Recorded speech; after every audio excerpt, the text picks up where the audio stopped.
Ano, naka-record na yan, bro. Love life. Alam niyo po Go. ba? Sigaw ko.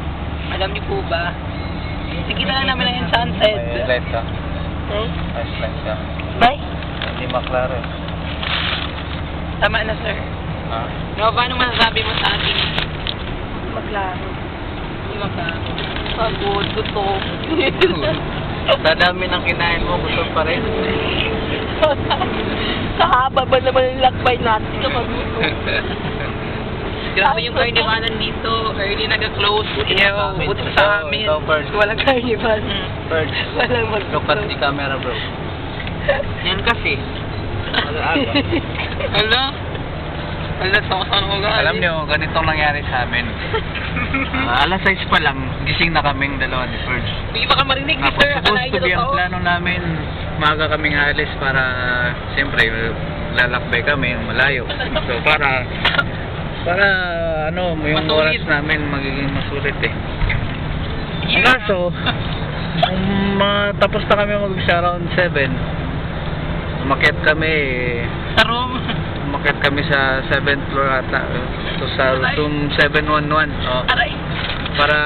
para bisitahin yung mga kasama namin doon. Hindi lang namin nakilala na mga tao. Ewan ko ba kung tao ba talaga sila, pero hindi. So yun, ilang oras silang naligo, hindi ko na ma-estimate. Basta umalis na kami doon alas 12. So alas 7, 8, 9 mga more or less 4 hours silang naligo, bro. Ewan ko anong ginagawa natin. Nag-impake pa sila. Tapos yun, naglakbay kami. Dumating kami yung Tagaytay mga around, anong oras pa? Oh, 3 p.m. daw. Tagig muna. Ay, Tagig. Dumaan kami Tagig para iwan doon yung mga gamit namin. Para sunduin, para makita namin yung pamangkin ng isang kaibigan namin dito, si Ferds. At saka para kilalanin ang magiting namin na driver, si Kuya. Kuya, ano bang pangalan ng Kuya? Roland. Ha? Roland. Kuya Roland, oh. Pulisyan siya, pero ayun. May sideline. O kaya kami, pasiga-siga kami, kaya basta may dumakip sa amin, pulis yung namin. Pag may pumara, hindi na pinapan. Para sabihin lang namin, huwag kayo, pulis ang driver Hindi namin. kami nagabayad ng mga toll-toll na Ayun. Libre na, diretso na kami. Tinututukan lang namin ng baril. Sinasabi namin na, uy, mga taga-Basil lang kami, gera doon sa amin, uso. O kayo dito, ano ha? Kasi pa kayang patuwan. Anong gusto niyo? Bomba?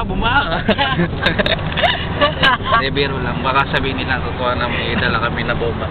Pero sa mga bag nila, baka, ewan ko lang. Hindi ko pa Bakit mo kinalimutan ang camera kung nawala? Tapos, nung dumating kami ng Tagaytay, mga around 3 p.m. ata yun. Ayun, nagpa-picture kami sa isang banda doon sa may taas. Sa afternoon, may isang kasama namin na, ewan ko kung sa sobrang excitement niya, nakalimutan niya yung hinahawakan niyang camera, nahulog siguro. Or talagang careless lang talaga siya. Aray! Pero hindi talaga. Nakalimutan. Ipagpalagay na lang natin na na-misplace lang niya. Para hindi naman masyadong masakit. Na-misplace lang niya. Yun, that's the term there. So yun, bumaba kami, sumakay kami. May sinundan kaming nakamotor na si Mamang Pogi. Mamang Pogi. Pagdating namin sa resort, ini-explain niya sa amin anong dapat namin gagawin papunta doon sa tal. Sabi na, wala daw, no drinking, anong tawag doon? No drinking liquor daw, sabi niya doon. No bringing of weapons doon, mga hazardous knives. Para hindi bawal din daw yun sa Bulkang Tal eh. Baka magalit yung Bulkang Tal, biglang pumutok. Mas may kasamaan. Andi na yun, sumakay kami ng barko, yung isa sa amin. Barko? Ay, bangka pala, bangka. Bangka yun eh. Maliit kasi bangka. Yung sa amin doon, sobrang happy. May isa naman na flat effect lang, wala lang. Kahit gumagalaw, wala lang, parang hindi nakasakay ng kwan. Yung isa sa amin, parang pasimple lang, kunwari, hindi natatakot, pero sa kaloob-looban niya, sobrang natatain niya yung sa sobrang pressure, sa sobrang anxiety na ano niya. Yung isa sa amin, halos di na makagalaw sa sobrang takot niya. Konting alon lang ang maano namin parang maiiwan na sa. Tapos pagdating namin doon,